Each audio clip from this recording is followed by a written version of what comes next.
పెద్దలు నీటిపారుదల శాఖ మంత్రివర్యులు అనుభవజ్ఞులు ఉత్తమ్ కుమార్ రెడ్డి గారు, మా సహచార మంత్రులు కోమటిరెడ్డి వెంకటరెడ్డి గారు, పొన్నం ప్రభాకర్ గారు, ఎమ్మెల్యే గారు చెన్నూరు ఎమ్మెల్యే గారు వివేక్ గారు, మా అందరికీ కురువృద్ధులు జీవన్ రెడ్డి గారు ఎమ్మెల్సీ గారు, ఇంజనీరింగ్ ఇరిగేషన్ శాఖ ఇంజనీరింగ్ అధికారులు, ఏజెన్సీలు, ప్రింట్ అండ్ ఎలక్ట్రానిక్ మీడియా మిత్రులు, అధికారులు అందరికీ మనస్ఫూర్తిగా హృదయపూర్వక నమస్కారాలు. నేను టెక్నికల్ అయితే కాదు,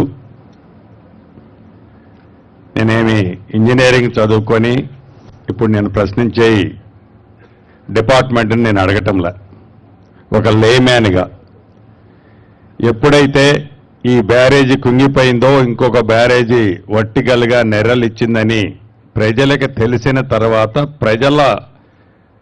ప్రజలలో రచ్చబండ లాంటి ప్రాంతాల్లో చర్చ జరుగుతున్నది. మిమ్మల్ని నేను అడుగుతున్నాను కొన్ని పాయింట్లు. మొదటిది, రాష్ట్రం విభజన జరగక ముందు ఆనాడున్న ప్రభుత్వం, కాంగ్రెస్ ప్రభుత్వం 152 మీటర్ల లెవెల్లో పర్మిషన్ కావాలని పక్క రాష్ట్రంతో చాలా సంవత్సరాల నుంచి ఆ క్లియరెన్స్ పెండింగ్ ఉన్నది. 158 అని, చివరికి 156 అని, చివరికి 152 మీద అలానే స్ట్రిక్ ఆన్ అయింది. అప్పుడే దివంగత నేత రాజశేఖర రెడ్డి గారి టైంలో డ్యాము లెవెల్ ఫిక్స్ కాకపోయినా ప్రాణహిత చేవెళ్ల ద్వారా మిగతా పనులన్నీ చేపట్టి డ్యాము లెవెల్ ఫిక్స్ చేసే దాంట్లో అంతర్రాష్ట్ర పక్క రాష్ట్రంతో ఆ ఒడంబడికతో చర్చల్లో ఉన్నారు. ఇందాక మా ఇరిగేషన్ మంత్రివర్యులు అన్నట్లు ఆనాడు దాని కాస్టు సుమారు 38,000 కోట్లు. ఆయకట్టు వచ్చేసి సుమారుగా 12,80,000, సుమారు 13 లక్షల ఎకరాలు ఆయకట్టు. ఇందాక ఈఎన్సీ గారు అంటున్నారు పాత ఆయకట్టుని స్టెబిలైజేషన్ చేసేది దీంట్లో ఇన్కార్పొరేట్ చేయలేదు అని. డెఫినెట్గా దాన్ని కూడా ఇన్కార్పొరేట్ చేయాల్సిన అవసరం ఉంది. తర్వాత రాష్ట్రం ఏర్పడిన తర్వాత నేను చాలా తెలివిగా యాక్ట్ చేశాను. 152 మీటర్లకి గత ప్రభుత్వం ఉమ్మడి ఆంధ్రప్రదేశ్లో కొట్లాడిన గవర్నమెంట్ను కాదని ఒక మంచి ఆలోచనతో నేను 148 మీటర్లకే అనేక ఇంటర్నల్ ఒప్పందాలు మీన్స్ ఆ రాష్ట్రానికి కూడా కొంత బెనిఫిట్ ఇచ్చే విధంగా ఈ 148 మీటర్ల ఒప్పందాన్ని తీసుకొచ్చారు. 148 మీటర్ల ఒప్పందం మనం తీసుకొచ్చేది కాదు. ప్రతి మీ ప్రజెంటేషన్లో ఆనాడు ఆ మహారాష్ట్ర గవర్నమెంటు 148 మీటర్లకని వాళ్ళు స్టార్టింగ్ నుంచి ఏ వర్డ్ అన్నారో చివరి వరకు ఆ 148 వరకే ఒప్పుకున్నారు. మళ్ళీ వాళ్ళు ఫస్ట్లో వాళ్ళు అడిషనల్ డిమాండ్స్ ఏం పెట్టలే. ఒకవేళ మీరు పవర్ ప్రాజెక్టు పెడితే దాంట్లో మాకు షేర్ రావాలి, మా ఆయకట్టు ఇంతకి వాటర్ మేము వాడుకుంటాం, XYZ అనే టర్మ్స్ ఏమీ దాంట్లో పెట్టలేదు. ఏదైతే 148 మీటర్లు అనే తెచ్చేది ఆతృతతో అడావుడిగా ఏదో నా మార్కు కనపడాలనే తాపత్రయం కనపడుతుంది తప్ప రాష్ట్ర ప్రయోజనాలని అక్కడ వదిలేసిన మాట వాస్తవమా కాదా? Number 1 point. నెంబర్ 2, డ్యామ్ కట్టారు సార్, మీ టెండర్స్ ఎలా జరిగి, టెండర్లో క్వాలిఫికేషన్స్ ఏంటి, ఇతరత్ర ఏంటి, ఎలా కట్టారు, మీ క్వాలిటీ ఏంటి అనేది కాదు. మీరు ఏదైతే డ్యామ్ కట్టేటప్పుడు ఏవైతే సేఫ్టీ మెజర్స్ తీసుకుంటారో లేకుంటే ఆ టెక్నికల్గా డిజైన్స్ అప్రూవ్ చేస్తారో యాజ్ పర్ శాంక్షన్ చేసేటప్పుడు మీరు అప్ స్ట్రీమ్ కట్ ఆఫ్ వాలు, డౌన్ స్ట్రీమ్ కట్ ఆఫ్ వారు మీరు డయాఫ్రమ్ వాలు ఆర్సీసీ కాంక్రీట్తో వేయాలన్నది మీకున్న నామ్స్. దాన్ని మీరు డీవియేట్ అయి నిజంగా మీరు ఆర్సీసీతో కట్ ఆఫ్ వాల్ వేసి ఉంటే కట్ ఆఫ్ వాల్ వేసి దాని మీద మీరు ర్యాఫ్ట్ వేసి ర్యాఫ్ట్ మీద డ్యామ్ మీరు పర్ఫెక్ట్ గా కట్టి ఉంటే మీకు వాటర్ ఇన్లెట్ అయి ఉండుండకపోతే ఈనాడు ఈ మేడిగడ్డ గాని దీనిపైనున్న డ్యామ్ గాని ఆ పైనున్న డ్యామ్ గాని ఈ ప్రమాదం జరిగి ఉండేదా? మీకు ఈ పర్మిషన్స్ ఇచ్చేటప్పుడు కాంట్రాక్టర్కి డయాఫ్రమ్ వాలు ఆబ్లిక్ ఇంకొక టర్మినాలజీ ఏదో పెట్టారు, సెకండ్ పాయింట్ అని పెట్టారు, సెకండ్ పైల్. సో ఈ సెకండ్ పైల్ ఏదైతే ఉందో ఈ సెకండ్ పైల్ ఫెయిల్ అవటం వల్లే కదా ఈనాడు ఆ వాటర్ ఇన్లెట్ అవ్వటం వల్లే డ్యామ్ కింద ఉన్న sand day by day deplete అయి ఆ క్యావిటీ ఏదైతే ఏర్పడిందో క్యావిటీలోకి ఆ డ్యామ్ షింక్ అయింది. లేకుంటే ఇంకొక డ్యాము క్రాకులు ఇచ్చింది, ఇంకొక డ్యాము ఇబ్బందుల్లో ఉంది. నిజంగా మీరు డయాఫ్రామ్ వాల్ కట్టి ఉంటే మీ రీజన్స్ లో ఏం రాసుకున్నారు? టైం తీసుకుంటుంది, యుద్ధ ప్రాతిపదిక మీద కట్టాలి, యుద్ధ ప్రాతిపదిక మీద కట్టి తెలంగాణ ప్రాంతాన్ని సస్యశ్యామలం చేయాలి. Okay, concept is good. ఏదైతే మీరు ఈనాడు 1,00,000 కోట్ల పైగా ఖర్చు పెట్టారో, ఇంజనీర్లైన మీరు, అధికారులైన మీరు, డ్రాయింగ్లు ఇచ్చిన వాళ్ళైనా కానీ ఎక్కడైనా గోదావరి మీద కానీ మహానదుల మీద ఇటువంటి డ్యాములు కట్టేటప్పుడు ఇటువంటి కాన్సెప్ట్తో మీరు upstream cut off downstream cut ఆఫ్ని ఏ రకంగా కట్టాలో పరిగణనలోకి తీసుకోవాల్సిన అవసరం ఉంది కదా. మీరు ఎందుకు తీసుకోలేదు అనేది నా ఫస్ట్ క్వశ్చన్. సెకండ్ క్వశ్చన్, మీరు డ్యామ్ కట్టిన మరుసటి సంవత్సరమే ఇందాక ఈఎన్సీ గారు చెప్పినట్లు మేము ఎక్స్పెక్ట్ చేసిన 28 లక్షల క్యూసెక్లు డ్యామ్ కట్టిన 2వ సంవత్సరమే సర్ప్లస్ అయింది అంటున్నారు. ఎస్, మీరు ఏదైతే ఎస్టిమేట్ చేశారో 28 లక్షలకో 30 లక్షలకో ఎస్టిమేట్ చేశారు. ఈ 28 లక్షలు 30 లక్షలు మీరు ఎస్టిమేట్ చేసిన క్యూసెక్లు డిశ్చార్జ్ అయినప్పుడు మీ డ్యాములు డౌన్ స్ట్రీమ్ లో ఏదైతే ప్రొటెక్షన్ వర్క్స్ చేశారో ప్రొటెక్షన్ వర్క్స్ ఒక్క ఫ్లడ్కే వాషౌట్ అయ్యాయి. అసలు ఏమి మీరు డిజైన్ చేసినట్టు ఆ ఫ్లడ్కి డౌన్ స్ట్రీమ్ లో మీరు ఏదైతే ప్రొటెక్షన్ వర్క్స్ చేశారో ఇవాళంతా శాండ్ మేత వేసిందో, ఏదైతే మీరు హెవీ బ్లాక్స్ తో మేము ప్రొటెక్షన్ వర్కులు చేశామంటున్నారో అవన్నీ వాషౌట్ అయి మీరేదైతే డౌన్ స్ట్రీమ్ కట్ ఆఫ్ కూడా ఎక్స్పోజ్ అయిన మాట నిజమా కాదా? దానికి ఈ రోజు వరకు మీరు రెమెడీ ఏం చేశారు? Second point. థర్డ్ పాయింట్, ఏదైతే ఈరోజు కుంగిపోయింది 2022 ఏప్రిల్ 28 నాడు, మరి ఎగ్జిక్యూటివ్ ఇంజనీర్ అతనే ఉన్నాడా మారాడా నాకు తెలియదు. 2022 ఏప్రిల్ 28వ తారీఖు నాడు మీ ఎగ్జిక్యూటివ్ ఇంజనీర్ ఏదైతే ఇక్కడ ఈనాడు కూలిపోయిందో, ఏదైతే షింక్ అయిందో, ఇక్కడ ప్రమాదం ఉంది, ఇక్కడ హెవీ సీపేజ్ వస్తుంది, ఈ సీపేజ్ని ఇమీడియట్లీగా మీరు రెక్టిఫై చేయకపోతే డేంజర్ ఉందని మీ ఎగ్జిక్యూటివ్ ఇంజనీర్ మీ పై అధికారులకు ఏదైతే కన్స్ట్రక్షన్ చేసిన కంపెనీలకు లెటర్లు రాశారు. దాని మీద ఆ రోజే మీరు శ్రద్ధ తీసుకొని ఉంటే ఆనాడు ప్రభుత్వం, ఆనాడున్న ముఖ్యమంత్రి, ఇరిగేషన్ శాఖ మంత్రిగా ఉన్న ముఖ్యమంత్రి గారు మీరు శ్రద్ధ తీసుకొని ఉంటే ఈనాడు ఈ డ్యామ్కి మీరు చేసిన తప్పులు కొంతైనా శ్రద్ధ తీసుకొని ఉంటే మళ్ళీ వాటర్ లేని టైంలో రెక్టిఫై చేసి ఉంటే ఈనాడు ఈ పరిస్థితి వచ్చి ఉండేదా?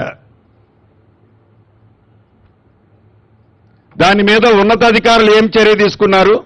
దాన్ని బాధ్యులను ఎవరిని చేశారు? ఆ బాధ్యులను చేసిన వారి మీద ఎవరి మీద యాక్షన్ చేసుకుంది ఆనాడు ప్రభుత్వం డ్యాములు కట్టే దాంట్లో చూపించిన ఉత్సాహం, టెండర్లో పిలిచిన చూపించిన ఉత్సాహం, డ్యాములు కాపాడే దాంట్లో ఎందుకు ఉత్సాహం చూపలేదు అంటే ఇక్కడ మీ పర్సనల్ ఇంట్రెస్ట్ లేదనే కదా వీటిని వదిలేసింది. డ్యాములు కడితే చాలు, డ్యాములు కడితే వాటి మానాన్ని అయిపోతాయి, వాటిని మనం కాపాడినా కాపాడిపోయినా మన పర్సనల్ ఇంట్రెస్ట్ ఫుల్ఫిల్ అయింది కాబట్టి డ్యాములు ఏమైపోయినా పర్వాలేదనే కదా వదిలేసింది. ఇటు అధికారులు కానీ అటు ఆనాడున్న ప్రభుత్వం ఇరిగేషన్ శాఖ మంత్రి గారు కానీ ఈ వేదిక ద్వారా వారిని నేను ప్రశ్నిస్తున్నా, దీనికి ఆన్సర్ కూడా చెప్పాల్సిన అవసరం ఉంటుంది. ఇక డ్యాము మీ క్రస్ట్ లెవెల్ ఎంత, గేట్ల లెవెల్లో ఉన్న మీ క్రస్ట్ లెవెల్ ఎంత, ఏదైతే మేడిగడ్డ డ్యాము నుంచి అప్స్ట్రీమ్ డ్యాము వరకు ఉన్న బెడ్లోది ఎన్ని కోట్ల క్యూబిక్ మీటర్లు ఎర్త్ వరకు చేసినట్టు మీ ఎంబుకుల్లో రికార్డు చేశారు. దాంట్లో ఎన్ని వందల కోట్లు డ్రా చేశారు. అసలు ఆ బెడ్లో ఉన్న సిల్ట్ రిమూవ్ చేయాల్సిన అవసరం మీకేమొచ్చింది? ఎందుకంటే డెడ్ స్టోరేజ్ అది. మీరు అప్పుడు తీశారు, మళ్ళీ వాటర్ ఫ్లో వచ్చింది, ఇవాళ శాండ్ బెడ్లోకి వచ్చింది. వేస్ట్ మెటీరియల్ కింద ఎన్ని కోట్ల క్యూబిక్ మీటర్లు మీరు రిమూవ్ చేశారు? ఆ ఎన్ని కోట్ల క్యూబిక్ మీటర్లకి ఎన్ని వందల క్యూబిక్ మీటర్లు ఆనాడు ఎవరికి దాన్ని డ్రా చేసి ఇచ్చారు? టెక్నికల్ గా దాన్ని మీరు ఎలా సపోర్ట్ చేసుకుంటారు?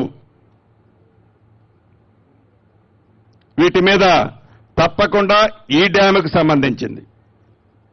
ఇక పై డ్యాము కూడా సిమిలర్. ఈ క్వశ్చన్స్ అన్నీ కుంగిపోయిన డ్యాము కానీ, క్రాక్లు వచ్చిన డ్యాము కానీ, ఇంకా భవిష్యత్తులో ఇబ్బంది కలిగేది కానీ, నేనైతే ఒకటి నా డౌట్ క్లారిటీగా మీకు చెప్పేది, ఈ పిల్లర్స్ ఒక పిల్లర్తోనో 2 పిల్లర్తోనో 3 పిల్లర్లతోనో ఆగుతుందని నేను అనుకోవటం లేదు మంత్రి గారు. ఇది up stream cut off, downstream cut of ఏదైతే ఉందో దాన్ని ప్రాపర్ గా చెయ్యని కారణంగా ఈనాడు ఈ డ్యాములకి వచ్చిన పరిస్థితి. రెండోది క్వాలిటీ ప్రాపర్ గా చేయకపోవటం వల్ల వచ్చిన రెండవ పొరపాటు. మూడోది ఏదైతే రాఫ్ట్ వేశారో ఆ రాఫ్ట్ కింద ఉన్న శాండ్ ని కాంపాక్ట్ చేశామని చూపించిన మీరు దాన్ని ప్రాపర్ గా కాంపాక్ట్ జరిగి ఉంటే ఈనాడు ఈ డ్యాములకి ఈ పరిస్థితి వచ్చి ఉండేది కాదు. ఈ ఒక్క డ్యాము ఒక్క పిల్లరు అనేది ఇప్పుడున్న మన ప్రభుత్వం కాదు, ఇది యావత్తు తెలంగాణ రాష్ట్రంలో ఉండే 4 కోట్ల ప్రజలకు సంబంధించిన ఆస్తి. ఇది ఒక ఈ ప్రభుత్వందో ఆ ప్రభుత్వందో కాదు, అది కూడా డబ్బులు సర్ప్లస్ ఉండి మనం కట్టలేదు. ప్రతి రూపాయిని అప్పు చేసి 10 నుంచి 12% వడ్డీకి తెచ్చి కట్టిన ప్రాజెక్టులు ఇవి. వీటిని అప్పటి ఉన్న ప్రభుత్వం ఇంట్రెస్ట్ ఏంటో ఇందాక నేను చెప్పిన దాంట్లో మీకు అర్థమైంది. అధికారులు ఎందుకు శ్రద్ధ తీసుకోలేదో అర్థమైంది. మా కోమటిరెడ్డి గారు ప్రశ్నించినట్లు అధికారుల్ని ప్రభుత్వంలో ఉన్న మేము ప్రశ్నిస్తుంటాం, ఇలా చేయమంటాం. మేము చేయమని అన్నప్పుడు టెక్నికల్ ఫీజిబిలిటీస్ మీరు ఎందుకు ఆనాడు ఎక్స్ప్లెయిన్ చేయలేదు? నిజంగా మేము ప్రెజర్ పెట్టి ఉంటే మీరు ఆనాడే ఇందాక మా కోమటిరెడ్డి గారు అన్నట్లు మేము చేయలేం సార్ అని మీరు ఎందుకు డ్రాప్ అవ్వలేదన్నది కూడా నా ప్రశ్న. ఇది ఒక్క డ్యామే కాదు, పైనున్న అన్ని డ్యాములకు కూడా వర్తించుద్ది. రెండవది, ఈ పంపులు ఏదైతే పంపులు మునిగాయి, పంపులు మునగటానికి కారణం నిన్ననో మొన్ననో చూశాను ఆ పెంటారెడ్డి గారి స్టేట్మెంట్ కూడా. నేను ఆ రోజే చెప్పాను 152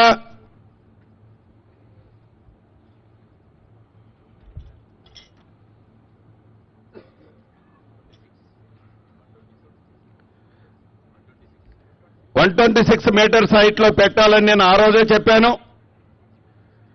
ఇది మీరు టెక్నికల్ శాంక్షన్ ఇచ్చి టెండర్స్ కాల్ఫేర్ చేసే రోజు 126 లెవెల్ పెట్టారు. మీకు ఇంజనీర్లు చాలా సీనియర్ మోస్టులు మీరు. ఇది 28 లక్షల క్యూసెక్లు డిశ్చార్జ్ వస్తుందా, 30 లక్షల క్యూసెక్లు డిశ్చార్జ్ వస్తుందా, వచ్చినప్పుడు లెవెల్ ఎంత వస్తుందో మీకు తెలియంది కాదు. మీరు ఆ 126 లెవెలే కట్టి ఉంటే ఆనాడు అన్ని పంపులు మునిగాయా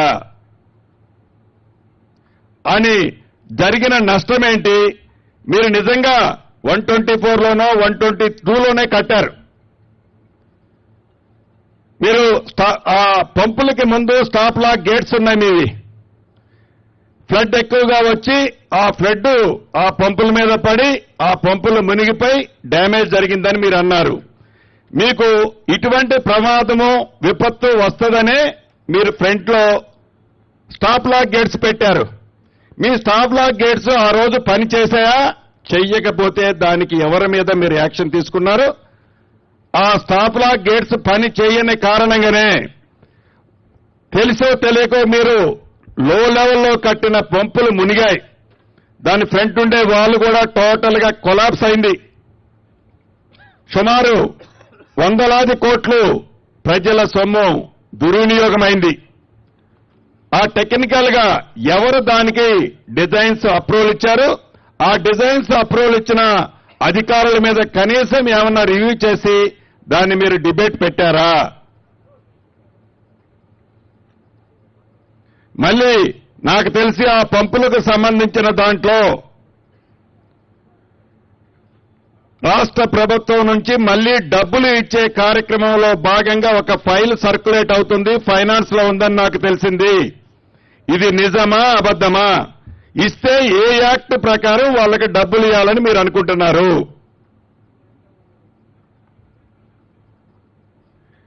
నెక్స్ట్ పాయింట్, ఏదైతే మీరు ఈ డ్యాము కానీ డ్యాము విషయానికి వస్తే మీరు ఫైనల్ బిల్లు డ్యాముకి ఇచ్చారా? ఇందాక ఎగ్జిక్యూటివ్ ఇంజనీర్ నోటీసు ఇచ్చేటప్పుడు ఇచ్చాడని చెప్పాను 2022లో. ఎగ్జిక్యూటివ్ ఇంజనీర్ నోటీసు ఇచ్చేటప్పటికి వాళ్ళ లయబిలిటీ పీరియడ్, ఆ డ్యాము కట్టిన వాళ్ళ లయబిలిటీ పీరియడ్ 2 ఇయర్సా 3 ఇయర్సా మీరు మెన్షన్ చేశారు. అది విత్ ఇన్ ది పీరియడ్ లో ఉందా లేదా? ఉండి ఉంటే ఏజెన్సీతోనే మీరు మంత్రి గారు కానీ మీరు కానీ ఇప్పుడు ఈ డ్యాముకు జరిగిన నష్టాన్ని ఏజెన్సీతో కట్టించాల్సిన అవసరం ఉంది కదా. దీంట్లో ఏదైతే మీరు ఏజెన్సీతో చేసే దాంట్లో ఈ డ్యామేజెస్ ఏదైతే మీరు ఆనాడు ఎగ్జిక్యూటివ్ ఇంజనీర్ ఐడెంటిఫై చేసింది దాన్ని దృష్టిలో పెట్టుకొని మీరు ఎక్స్పీరియన్స్ సర్టిఫికెట్ ఆ ఏజెన్సీకి ముందెప్పుడు కంప్లీషన్ అని ఇచ్చారు. కంప్లీషన్ అని ఇచ్చిన దానికి దీనికి మీరు కంపారిజన్ ఎలా చేస్తున్నారు? ఈ రోజు కూడా నాకు తెలిసి మీరు ఫైనల్ బిల్ ఇచ్చినట్టు లేదు. మీ మెజర్మెంట్స్ కంప్లీట్, మీ ఎంబుక్ మెజర్మెంట్స్ కంప్లీట్ అవ్వలేదు. అవనప్పుడు పంప్ హౌస్ కానీ వీళ్ళకి కానీ ఎలా ప్రభుత్వం నుంచి మళ్లీ డబ్బులు వాళ్ళు అడగటం కానీ మీరు ప్రపోజల్ చేయటం కానీ ఎంతవరకు సమంజసమో నేను అడుగుతున్నాను. నెక్స్ట్ పాయింట్,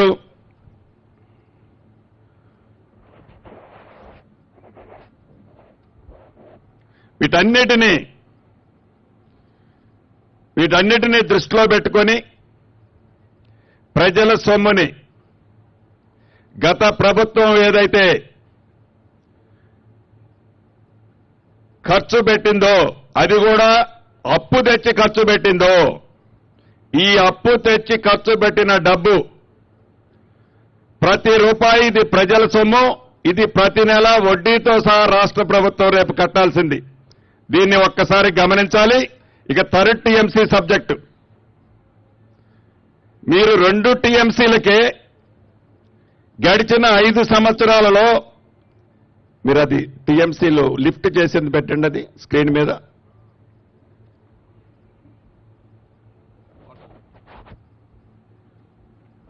వాటర్ మీరు ఒక్కొక్క పంపులో లిఫ్ట్ చేసినట్లు చూపించారు చూడండి.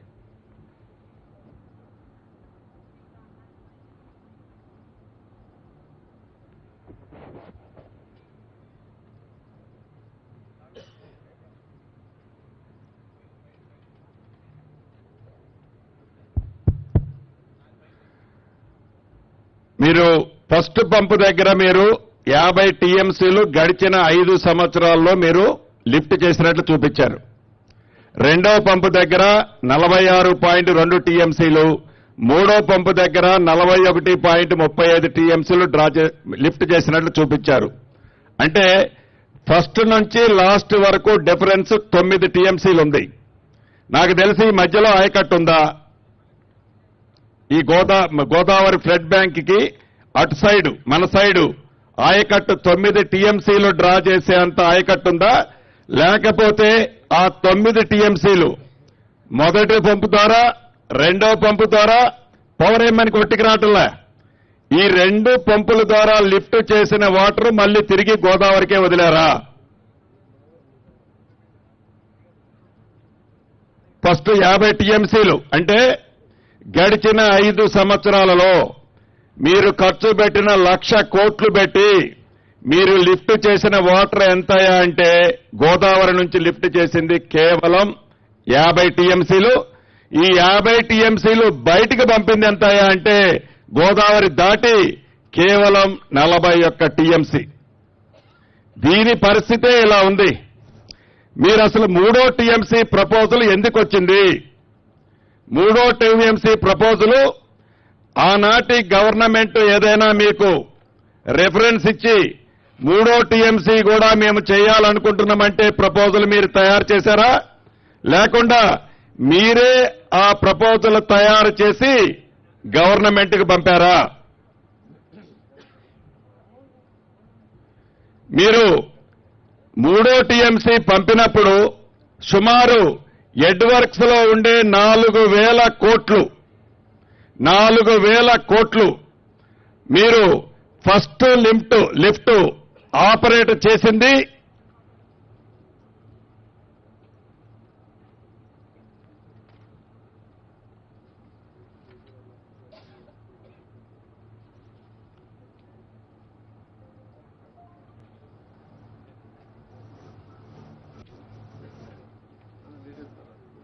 ఒక్క నిమిషం. ఫస్ట్ లిఫ్ట్ ఆపరేట్ చేసిన దానికి మీరు 3వ టీఎంసీ పర్మిషన్ ఇచ్చిన దానికి సుమారు గ్యాప్ 6 నుంచి 7 నెలలుంది. మీరు అసలు వాల్యూ కొంటే ఎక్కువ వాల్యూ ఉన్న 4,000 కోట్లు టెండర్లకు పోకుండా ఎంత మీరు ఆ వర్క్కు సంబంధించింది ఇది కానే కాదు. మీ అగ్రిమెంట్ కండిషను 2 టీఎంసీలు. 2 టీఎంసీలు అగ్రిమెంట్ కండిషన్ కి సంబంధించిన వర్క్ అయితే మీరు నామినేషన్ మీద ఇవ్వచ్చు. అది కాదని 3వ టీఎంసీకి సంబంధించిన ఎడ్వర్క్స్ కి సంబంధించిన 4,000 కోట్లు సేమ్ కంపెనీకి ఏ బేస్ తో మీరు 4,000 కోట్లకి ఇచ్చారు? అది టెండర్ ఎందుకు కాల్ ఫర్ చేయలేదు? ఇక దాని డౌన్ స్ట్రీమ్ లోకి పోతే అక్కడ మీకు డిశ్చార్జ్ 3వ టీఎంసీకి సంబంధించింది మీరు ఫస్ట్ టర్నల్ కింద టెండర్ మీరు శాంక్షన్ చేసుకున్నారు. టర్నల్ చేయడానికని మీరు శాంక్షన్ చేశారు. ఆ తదుపరి మీకున్న ఒత్తిళ్లతో టర్నల్ అయితే మాకు ప్రభుత్వానికి వారికి కావాల్సింది రాదు అని పైప్ లైన్ కింద కన్వర్ట్ చేయించారు. ఈ పైప్ లైన్ కి కన్వర్ట్ చేసిన దానికి ఫస్ట్ మీ ఎస్టిమేట్ లో ఉన్న టర్నల్ దానికి హ్యూజ్ వేరియేషన్ ఉందని మీకు కూడా తెలుసు. ఏదో టైం సేవ్ చేయడానికని మీ ఫైల్లో రాసుకుంటున్నారు. ఏమి కొంపలంటుకుపోయింది? గడిచిన 5 సంవత్సరాలలో 2 టీఎంసీల్లో మీరు డ్రా చేసింది 50 టీఎంసీలు. ఇప్పుడు 3వ టీఎంసీ అర్ధరాత్రి హడావుడిగా నామినేషన్ తెచ్చి టర్నల్ అయితే లేట్ అవుతుంది, పైపులు అయితే తొందరగా అవుతుందని 100 కోట్లు రాష్ట్ర ప్రజల సొమ్ము వేస్ట్ అవుతుందని తెలిసి కూడా టర్నల్ తీసేసి పైప్ లైన్ పెట్టడానికి కారకులు ఎవరు? వీటన్నిటినీ కూడా ఇంకా చాలా ఉన్నాయి. మా మంత్రి గారు తొందర కంప్లీట్ చేద్దామంటున్నారు. ఇదంతా కూడా నేను టెక్నికల్ సౌండ్ ఉన్న పర్సన్ కాదు. రచ్చబండల దగ్గర ప్రజలు చర్చించుకుంటున్న విషయం. అధికారులు, ఆనాడున్న అధికారులు ఇందాక నేను చెప్పిన వాటన్నిటినీ ఆన్సర్ ఇప్పుడు చేస్తారా? మా మంత్రి గారు చెప్తారు. తప్పకుండా వీటికి బాధ్యులైన వాళ్ళని మంత్రి గారు చర్యలు చేపట్టాల్సిన అవసరం ఉందని రాష్ట్ర ప్రజలకు ఈ వేదిక ద్వారా ఏ రకమైన అవినీతి జరిగిందో ఒక్కసారి గ్రహించాలని తెలియజేసుకుంటున్నాను. Thank you. మనకి మేడిగడ్డ బ్యారేజ్ మీద మీరు మాట్లాడండి. బ్యారేజ్ పోవడానికి అంటే లేట్ అవుతుంది కాబట్టి ఇప్పుడు జీవన్ రెడ్డి గారు, శ్రీధర్ బాబు గారు మీరు మాట్లాడిన తర్వాత మనం బ్యారేజ్ మీదకి పోయొచ్చి ఇంటరాక్షన్ కంటిన్యూ చేద్దాం.